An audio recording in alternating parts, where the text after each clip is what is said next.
आज के इस वीडियो लेक्चर में हम देखने वाले हैं क्लासिफिकेशन ऑफ इवेंट। देखो, एक सिंपल इवेंट होता है जैसे कि कॉइन टॉस किया और हेड आया टेल आया, और दूसरे होते हैं कंपाउंड इवेंट। अब यहाँ पर एक कंपाउंड इवेंट लिखा है, इसको समझो। इसका मतलब होता है जब मिनिमम 2 इवेंट या फिर 2 से ज़्यादा इवेंट एक साथ हो रही होती हैं तो उनको हम कंपाउंड इवेंट कहते हैं। जैसे देखो, यहाँ पे समथिंग इज कॉमन, एक इवेंट ये हो गया, ये वाला बॉक्स मान लिया, और दूसरा वाला ही एफ इवेंट हो रहा है, और इन दोनों में कुछ कॉमन हैगा, समथिंग इज कॉमन, तो एक टाइप ये बन गया। और दूसरा क्या होगा, एक इवेंट ये हो रहा है और दूसरा एफ हो रहा है, लेकिन इन दोनों में अलग अलग है, ये नथिंग इज कॉमन, दूसरी कैटेगरी ये बन जाती है। तो इस तरीके से इनके हमारे पास बहुत सारे क्लासिफिकेशन बनते हैं। अब हम एक एक करके सारे क्लासिफिकेशन समझने वाले हैं, देखने वाले हैं। तो स्टार्ट करते हैं। अब यहाँ पे ये पहला क्लासिफिकेशन, इसको समझते हैं। क्या है ये? Something is common. यहाँ पे 2 इवेंट हो रहे हैं, ई एंड एफ, और दोनों में कुछ चीज़ कॉमन है। तो नंबर ऑफ वेरिएबल आउटकम कैसे लिखेंगे हम? ई इंटरसेक्शन एफ, इवेंट ई और एफ का जो इंटरसेक्शन है वो हमारा ये आएगा। जो एफ इवेंट हो रहा है, सिर्फ हम उसका अगर लिखें, उसका अगर हम लिखते हैं नंबर ऑफ आउटकम क्या होंगे वेरिएबल मीडियम के, तो एन एफ आएगा। इसी तरह एन ई आएगा। यहाँ पे नंबर ऑफ आउटकम इन ई। मैं बेसिकली अभी एक एग्जांपल भी दूंगा जिससे एक सारी चीज़ आपको क्लियर हो जाएंगी। अब अगर प्रोबेबिलिटी पूछता है, प्रोबेबिलिटी ऑफ सेडेड रीजन,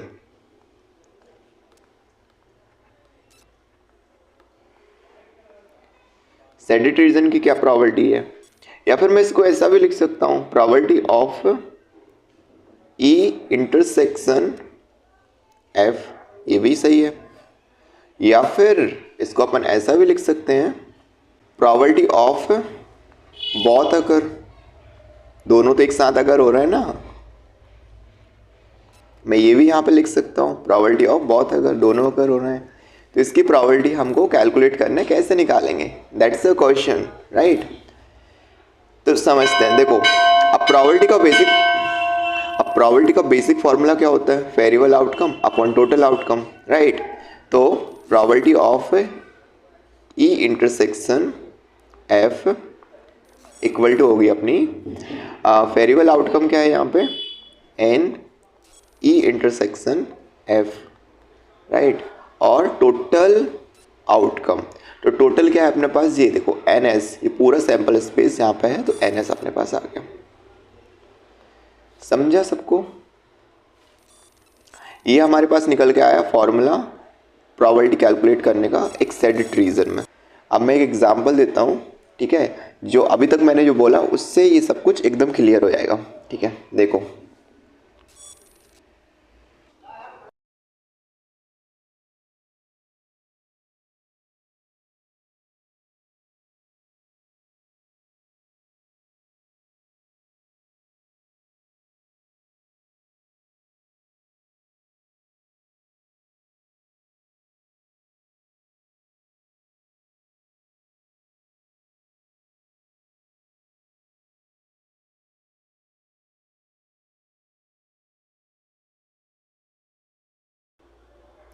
तो ये हमारे पास एक एग्जाम्पल है।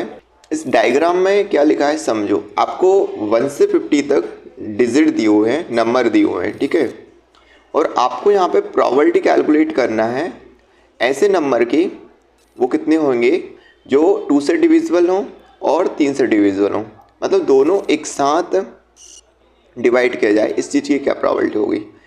यानी कि आपको प्रोबेबिलिटी बताना है जो डिविजिबल हो बाय 2 और 3, 2 से और 3 से डिवाइड किया जा सके इनको। यानी कि आपको इस सेडिस रीजन की प्रोबेबिलिटी कैलकुलेट करना है, ऐसे नंबर्स की प्रोबेबिलिटी बताना है हमको, ऐसे नंबर की प्रोबेबिलिटी बताना है जो 2 और 3 से डिविजिबल हो, इसकी क्या प्रोबेबिलिटी हो, ये हमको बेसिकली कैलकुलेट करना है। तो पहले अपन निकालते हैं ऐसे कितने नंबर हैं जो 2 से डिविजिबल हैं, और फिर देखेंगे ऐसे कितने नंबर हैं 3 से डिविजिबल हैं। तो देखो, डिविजिबल बाय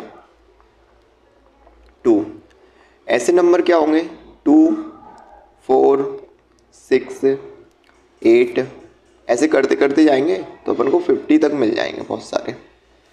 इसी तरह डिविजिबल बाय 2, ऐसे डिविजिबल बाय 3, ऐसे कितने नंबर हैं? 3 होगा, 6, 9, 12, ठीक है। इस तरीके से जाएंगे। 50 होगा नहीं, 49 होगा नहीं, 48 होगा, ये होगा, ठीक है। अब देखो अपन को इस चीज़ की प्रोबेबिलिटी बताना है जो 2 से भी डिवाइड किया जा सके और 3 से भी डिवाइड किया जा सके। तो यहाँ पे 6 एक ऐसा नंबर है जो 2 से भी डिवाइड हो रहा है और 6 वो 3 से भी डिवाइड हो रहा है। तो अब ऐसे नंबर कितने होंगे जो आपके 2 से भी डिविजिबल हैं और 3 से भी डिविजिबल हैं? निकालते हैं। देखो 6 है एक, तो दूसरा क्या होगा? 12 होगा, यस ये 2 से भी डिवाइड हो रहा है, 3 से भी डिवाइड हो रहा है। 18 होगा, ओके। 24, 30, 36, 42 एंड 48। ये जो नंबर हैं वो 3 से भी डिविजिबल हैं और 2 से भी डिविजिबल हैं, ठीक है। अब मैंने ऐसे कैसे निकाला? देखो सिंपली आप क्या कर सकते हो, ऐसे केस में आपको सिर्फ इनका एलसीएम ले लेना है। एलसीएम, इसका एलसीएम कितना आएगा? 6 आएगा, ठीक है। और 6 आया, सिंपली आपको मल्टीप्लाई कर देना। 6 इंटू 2, 6 का टेबल आपको लिख देना यहाँ पे। 6, 12, 18, 24, 30, 36, इस तरीके से जाएगा। तो यहाँ पर टोटल नंबर कितने आए? काउंट करें, 1, 2, 3, 4, 5, 6, 7, 8। यस, तो हमारे पास टोटल जो वेरिएबल आउटकम है हमारा जो हमको चाहिए वो कितना है? टोटल 8 हमारे पास मिला है, ठीक है। अब हम प्रोबेबिलिटी का फॉर्मूला लगाएंगे जो क्या होता है? प्रोबेबिलिटी ऑफ ऐसे नंबर जो डिविजिबल हों 2 से और 3 से, इसकी प्रोबेबिलिटी निकालना है। तो वेरिएबल हमारा 8 है और टोटल कितना है? 50। टोटल 50 दे रखे हैं आपको, इसको काटेंगे कितना आएगा? 4/24, 25, यस। तो ये हमारा आंसर आ गया। समझा? इस टाइप के क्वेश्चन यहाँ पे बनते हैं इस केस में। अब जो नेक्स्ट क्लासिफिकेशन है वो क्या है? देखो अभी तक अपन ने सेडेड रीजन की निकाल रहे थे, इसमें जो दोनों में कॉमन है उसकी प्रोबेबिलिटी कैलकुलेट की। अब जो क्लासिफिकेशन है वो बोलेगा ऐसे आपको प्रोबेबिलिटी बताना है जो दोनों में कॉमन नहीं है, मतलब कि आपको ये वाला रीज़न ये इसको कैलकुलेट करना है। इसकी प्रोबेबिलिटी कैसे कैलकुलेट करेंगे ये हम देखने वाले हैं सेकेंड केस में। तो ये मैंने इवेंट्स बना लिए, ये दोनों इनमें से कुछ कॉमन भी पार्ट है, लेकिन हमको क्या निकालना है? प्रोबेबिलिटी इस बार ये वाली रीज़न की प्रोबेबिलिटी निकालना है, वो रीज़न जो इन दोनों में कॉमन नहीं है। और ये टोटल सैंपल स्पेस है जो कि अपना NS है, ठीक है। और ये अपने पास इवेंट F में नंबर ऑफ जो आउटकम है वो F है और E के कितने हैं? NE हैं। और जो कॉमन पार्ट है, इसको कलर्स दूसरा कर देता हूँ, जो कॉमन पार्ट है ये वाला, ठीक है। इसमें टोटल नंबर ऑफ जो आउटकम है जो कॉमन है दोनों में वो होंगे आपका E इंटरसेक्शन F। अब यहाँ पर हमको प्रोबेबिलिटी कैलकुलेट करना है, probability of E union F की, या फिर मैं इसे ऐसा भी लिख सकता हूँ, प्रोबेबिलिटी ऑफ एदर E और F, राइट। इस तरीके से ही मैं लिख सकता हूँ। ये हमको कैलकुलेट करना है ये प्रोबेबिलिटी क्या होगी, ठीक है। तो हम बेसिकली हमारा फॉर्मूला है उसी को अप्लाई करेंगे। क्या जानते हैं हम? Probability of E union F favourable outcome divide by total outcome. तो जो हमारा फेवरेबल आउटकम है वो क्या है? N या तो E या फिर यूनियन F, इन दोनों में से कुछ होना चाहिए। अरे रुक, इन दोनों में से कुछ होना चाहिए, राइट। और डिवाइड करते हैं टोटल आउटकम से जो है हमारे पास NS। अब देखना ये हमारे पास फेवरेबल आउटकम है E यूनियन F। E और F दोनों होंगे, बट इनमें से जो कॉमन पार्ट है वो नहीं होगा। तो E नंबर ऑफ E के आउटकम प्लस का नंबर ऑफ F के जो आउटकम है, और माइनस कर देंगे हम कॉमन दोनों में जो रीज़न है वो। तो N E इंटरसेक्शन F, ये कॉमन पार्ट था उसे हटा दिया। डिवाइड करेंगे टोटल जो कि है अपना NS, टोटल जो आउटकम है उससे हमने डिवाइड कर दिया। अब क्या करना है, इसको NS को सब में डिवाइड कर दो, NE divide by NS plus का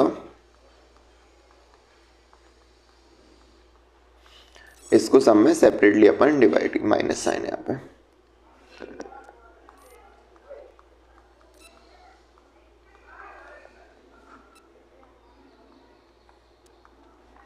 अब यहाँ पे क्या बना, देखो NE बाई NS, ये आपको प्रोबेबिलिटी मिलती है, प्रोबेबिलिटी ऑफ E, ओके, और प्लस का ये आपको हो जाएगा प्रोबेबिलिटी ऑफ F,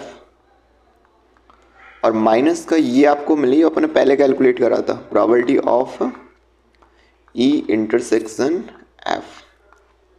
ये प्रोबेबिलिटी E की है, इस इवेंट की, E इसकी है, और माइनस कर दिया इस जो सेक्शन था उसकी प्रोबेबिलिटी को, तो हमारे पास ये प्रोबेबिलिटी निकल के आती है यहाँ पे, probability of E union F की। अच्छे से लिख देता हूँ मैं इसको, ठीक है। ये बेसिकली एग्जाम में भी आता है, ड्राइव करने के लिए पूछा जाता है, तो अच्छे से आप समझ लेना इसको, ठीक है। अपन मूव करते हैं थर्ड जो क्लासिफिकेशन है उस पर। अब यहाँ पर जो थर्ड क्लासिफिकेशन है वो है dependent event and independent event, ठीक है। इसमें हम पहले समझेंगे, पहले देखेंगे डिपेंडेंट इवेंट को। अब डिपेंडेंट इवेंट में सबसे इम्पॉर्टेंट जो एक चीज़ है वो आपको ध्यान रखना है, वो है विदाउट रिप्लेसमेंट।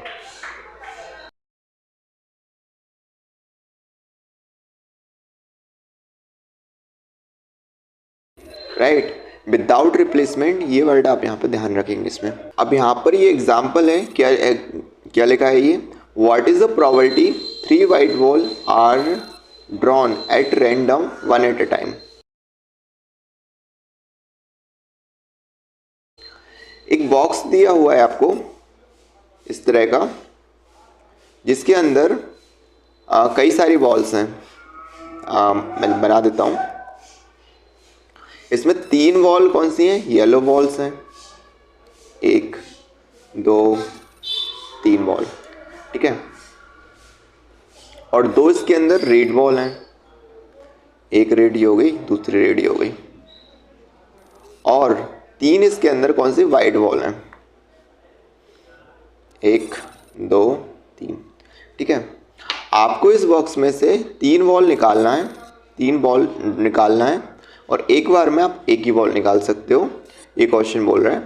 तो आपको हर एक बॉल निकालने की प्रोबेबिलिटी बताना है, मतलब 3 बॉल निकालने की क्या प्रोबेबिलिटी होगी वो आपको बताना है। देखो इस क्वेश्चन को अपन करते हैं, आराम से देखना समझना। अब हम इसमें से पहली जो बॉल निकालेंगे, फर्स्ट बॉल जो निकालेंगे हम, वो हमारा क्या रहेगा, वर्क 1 रहेगा, फर्स्ट वर्क रहेगा।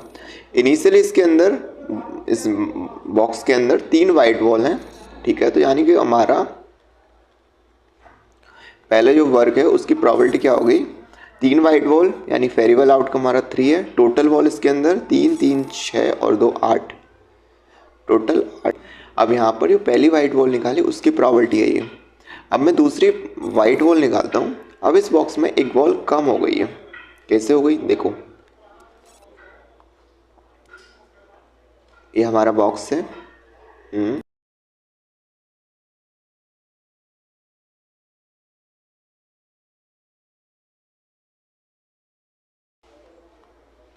अब इस बॉक्स के अंदर सिर्फ 2 वाइट बॉल बची, एक वाइट बॉल जा चुकी है। अब नेक्स्ट जो हमारा वर्क 2 है, यानी कि सेकंड बॉल निकालने का जो काम, उसकी प्रोबेबिलिटी निकालते हैं। देखो हमारे पास अभी टोटल बॉल कितनी है, वाइट 2 बॉल हैं। अब इस बक्से के अंदर कितनी बॉल बची टोटल, 7 बॉल बची, एक निकल गई है।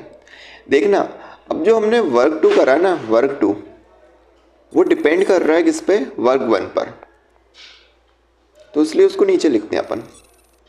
जो नीचे आ गया वो ऑलरेडी हैपेंड है, मतलब हो चुका है, और अपन प्रोबेबिलिटी निकाल रहे हैं W2 की, लेकिन with respect to W1, right.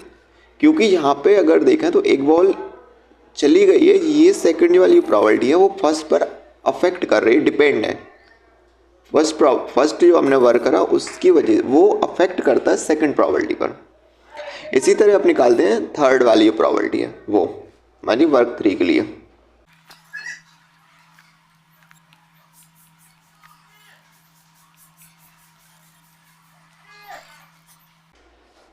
अब यहाँ पे जो थर्ड वाला केस है यानी कि वर्क 3 अपना है, अब अपन जो तीसरा काम कर रहे हैं इसमें, अब देखना यहाँ पे अपने पास सिर्फ एक ही वाइट बॉल बची है इस बॉक्स के अंदर।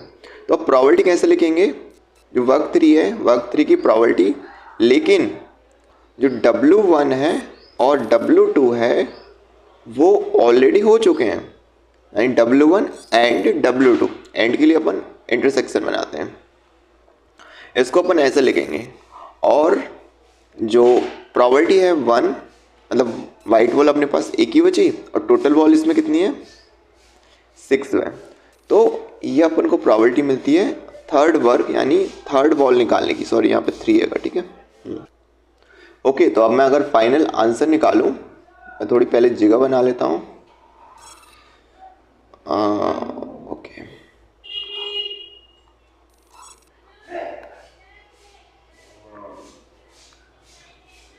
तो देखो अपन फाइनल प्रोबेबिलिटी लिखते हैं तो वो क्या होगी, probability of work 1 okay, work 2 okay and work 3, ये तीनों काम एक साथ हो रहे हैं और इंटरसेक्शन ले रहे हैं, मतलब work 1 and work 2 and work 3, right.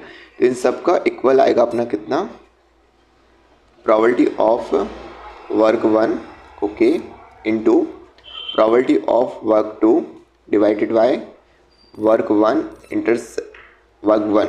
सिर्फ वर्क 1 आएगा, ओके। और प्रोबेबिलिटी ऑफ 3 जो निकालेंगे W1 इंटरसेक्शन W2। जब डिपेंडेंट इवेंट होते हैं तब हम प्रोबेबिलिटी कुछ इस तरीके से कैलकुलेट करते हैं। तो अब इसका हम फाइनल आंसर भी लिख लेते हैं, क्या होगा, तो देखो, अरे इसको हटा दूं, इसका फाइनल आंसर हम क्या करेंगे, W1 क्या है 3/8 ओके, W2 क्या था ये वाली प्रोबेबिलिटी यानी कि 2/7 और W3 क्या आया था 1/6। तो इसको कैलकुलेट करोगे यहाँ पे आपको फाइनल आंसर इसका मिल जाएगा।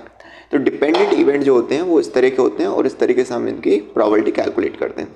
अब दूसरा इंडिपेंडेंट इवेंट, यहाँ पे अपन को क्या ध्यान रखना है, विथ रिप्लेसमेंट।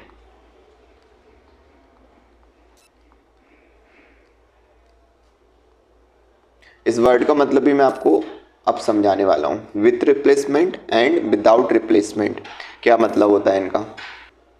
पिछले क्वेश्चन की तरह वही एग्जाम्पल हम यहाँ भी कंसिडर करेंगे। हमको 3 वॉल निकालना है, उसकी प्रोबेबिलिटी क्या होगी, तो उसी की तरह मैं यहाँ पे 3 बॉक्सेस बनाऊंगा, ठीक है। अब यहाँ पे हमारे पास टोटल इसमें 3 कौन सी बॉल थी, येलो बॉल थी ओके, 1 2 3 ओके, 3 इसमें भी येलो बॉल्स हैं, 3 इसमें भी येलो बॉल्स हैं, ठीक है। और 2 कौन सी थी, रेड बॉल थी, तो 2 इसमें रेड बॉल्स हैं, 2 इसमें भी रेड बॉल्स हैं, 2 इसमें भी रेड बॉल हैं। अब जो वाइट बॉल है ना, वाइट बॉल, इसमें 3 वाइट बॉल हैं, ये अपना पहला बॉक्स। वर्क 1 अपन करेंगे यानी कि प्रोबेबिलिटी 1 कैलकुलेट करेंगे, मतलब एक वाइट बॉल निकालने की प्रोबेबिलिटी। तो बॉक्स 1 पे देखा टोटल बॉल कितनी है, इसमें 3 आपको वाइट बॉल हैं और टोटल 8 टोटल बॉल हैं। और वर्क 2 करा, अब क्या होता है ना, इसमें विथ रिप्लेसमेंट का केस लगते हैं। एक बॉल आपने निकाल ली, ठीक है, एक वाइट बॉल इससे निकाल ली, दोबारा आप उस बॉल को उसी में डाल दोगे। तो यहाँ पर आपकी 2 बॉल होने की बजाय आपकी 3 बॉल रहेंगी। मतलब अपन हम जो वर्क सेकंड निकालेंगे यानी कि प्रोबेबिलिटी ऑफ W2, पहले अपन लिखते थे ना W1 के रिस्पेक्ट में, ओके यहाँ भी लिख सकते हैं। अब ये सिर्फ इक्वल होगा सिंपली W2 के, राइट। और इसकी प्रोबेबिलिटी क्या होगी, आपका 3 आपकी वाइट बॉल है और 8 ही आ गया।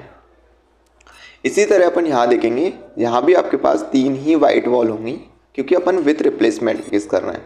इधर से अगर बॉल निकाली जाती है वाइट बॉल, बाद में उसको उसी में डाल दी जाती है। तो यहाँ पर भी जो प्रोबेबिलिटी ऑफ W3 है वो W1 इंटरसेक्शन W2 था, वो इक्वल होगा सिंपली प्रोबेबिलिटी ऑफ W3 के, और जो कि इक्वल होगा 3/8। तो जहाँ पर जो इम्पोर्टेंट फार्मूला बना इसको आपको याद रखना, वेरी इंपॉर्टेंट फार्मूला है, बहुत काम आता है। W1 intersection W2 intersection W3, okay, तीनों काम एक साथ हो रहे हैं। और पहले अपन ने इनको मल्टीप्लाई करा था, दिस और इनको अपन ने मल्टीप्लाई किया था पहले। अब सिंपली अपन लिखेंगे probability of W1, okay, into probability of W2 into probability of W3।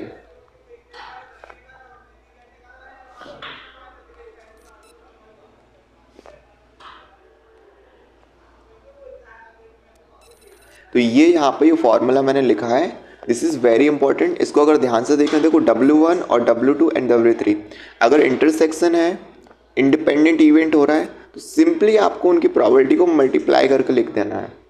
ये बहुत यूज़ होने वाला फॉर्मूला है, आपको समझ आया होगा, क्लियर है। और देखो विथ रिप्लेसमेंट में क्या होता है, आप बॉल निकालते हो दोबारा उसमें डाल देते हो, जबकि विदाउट रिप्लेसमेंट है, एक बार बॉल निकल गई दोबारा उसको नहीं डाल सकते अपन। समझे सबको? ये हमने अभी 3 क्लासिफिकेशन समझ लिए हैं। आने वाली वीडियो में बाकी के जो क्लासिफिकेशन है उनको और क्लियर कर रहे होंगे, ठीक है।